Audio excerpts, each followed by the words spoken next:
السلام علیکم، میں ہوں ایم ارشد اور آپ دیکھ رہے ہیں ایم ارشد یوٹیوب چینل۔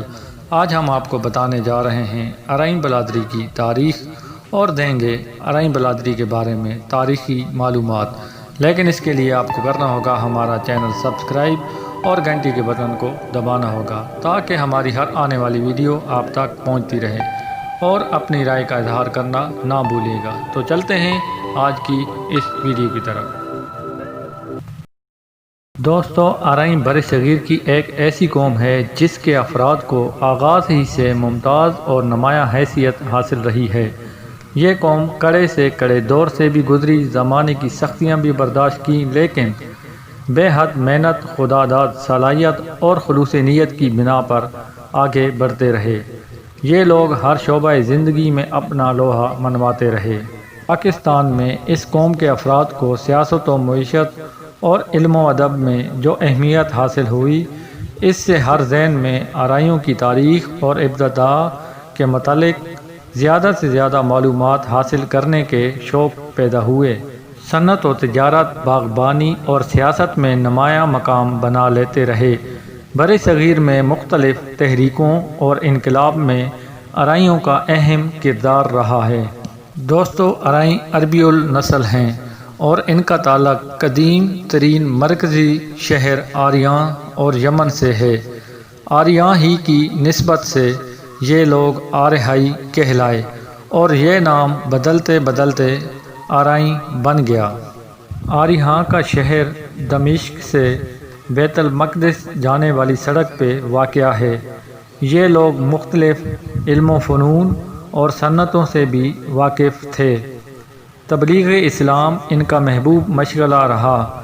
بڑی عزت اور فخر سے یہ قوم اپنے وطن میں رہا کرتی تھی۔ دوستو، جب سندھ کے راجہ داہر کی طرف سے مسلمانوں کے جہاز لوٹنے اور مسلمان بچوں اور عورتوں کو قیدی بنانے پر حجاج بن یوسف نے فتح سندھ کے لیے محمد بن قاسم کو روانہ کیا، تو اس نے محمد بن قاسم کے ساتھ 6000 آریاں کے سپاہی بھی اپنی فوج میں شامل کر لیے۔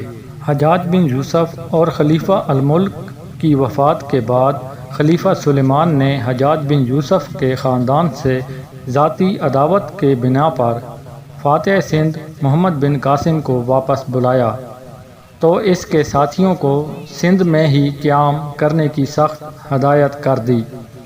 اس طرح آریاں کے سپاہی برصغیر میں ہی رہ گئے۔ ان شامی لوگوں کو ملک شام جانا نصیب نہ ہوا اور مجبوراً ہی رکنا پڑا۔ کچھ کوہ سلیمان کی طرف چلے گئے، کچھ ملتان آ کر آباد ہو گئے، اور اس طرح ان عربی باقیات میں شام سے آئی ہوئی نسلوں کو زیادہ تر ملتان میں جمع ہونا پڑا۔ چند روز بعد پنجاب کا تمام ملک غزنوی سلطنت کا صوبہ بن گیا، اور مستقل طور پر محمود غزنوی نے اسلامی حکومت قائم کر دی۔ ملتان سے اکثر قبائل پنجاب کی طرف چلے گئے۔ انہی قبائل میں ایک قبیلہ ایسا تھا جو شام کے علاقہ آریائی سے آیا تھا اور آریائی کہلاتا تھا۔ پنجابی لہجے اور تلفظ نے اسے آرائیں بنا دیا۔ یہ لوگ پنجاب کے سرسبز و شاداب علاقے میں آ کر افغان کے فاتحین اور ہندوؤں سے بے تعلق رہ کر زراعت و کاشتکاری میں مصروف ہو گئے اور اپنے تجربات کو کام میں لائے۔ تو تاریخ گواہ ہے کہ انہی جفاکش اور محنتی لوگوں نے سندھ، بلوچستان اور سرحد سے لے کر پنجاب تک علاقے سرسبز و شاداب بنائے۔ محمد غوری اور بعد میں پٹھانوں کی افواج کا بیشتر حصہ انہی مجاہدین یعنی ارائیوں پر مشتمل ہوتا تھا۔ بعد میں بابر، ہمایوں اور اکبر سے لے کر اورنگزیب تک کی فوج کشی میں ان کو اہمیت حاصل تھی۔ اس دوران ان کو ان کے کارناموں کے بدلے جاگیریں ملتی رہیں۔ یہ لوگ مسلمانوں کی جدوجہد آزادی کا ساتھ دینے کے لیے کوہ کاف تک پہنچے۔ تحریک ریشمی رومال اور 1857 کی جنگ آزادی اور شاہ اسماعیل کی تحریک جہاد میں ان لوگوں نے اہم کردار ادا کیا۔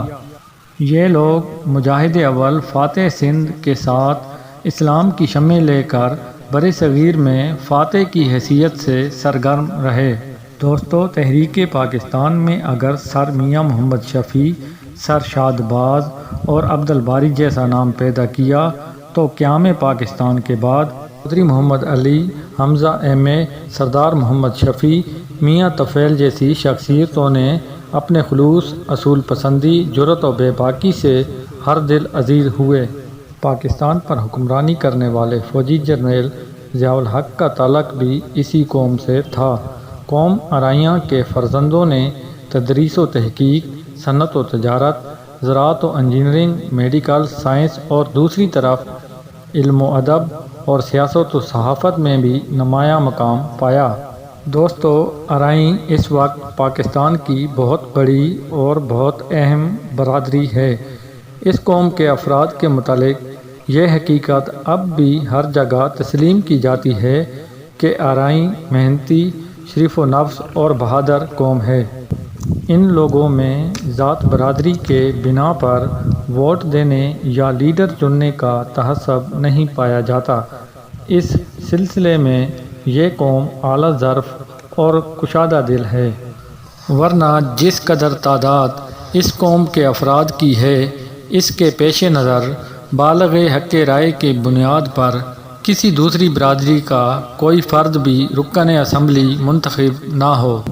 پاکستان میں اس برادری کی تعداد 1.5 سے 2 کروڑ بتائی جاتی ہے۔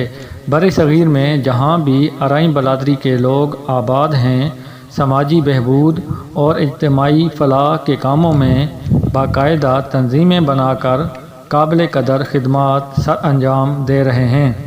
اور اس کے ساتھ ہی ہماری ویڈیو یہاں پہ ختم ہوتی ہے۔ انشاءاللہ آئندہ اگلی ویڈیو میں ہم آپ کو پاکستان میں آباد موجودہ دور میں ارائیں برادری کے نامور شخصیات کا تعارف کرائیں گے۔ اپنا رکھیے گا بہت سارا خیال اور اپنی رائے کا اظہار کرنا نہ بھولیے گا۔ اللہ حافظ۔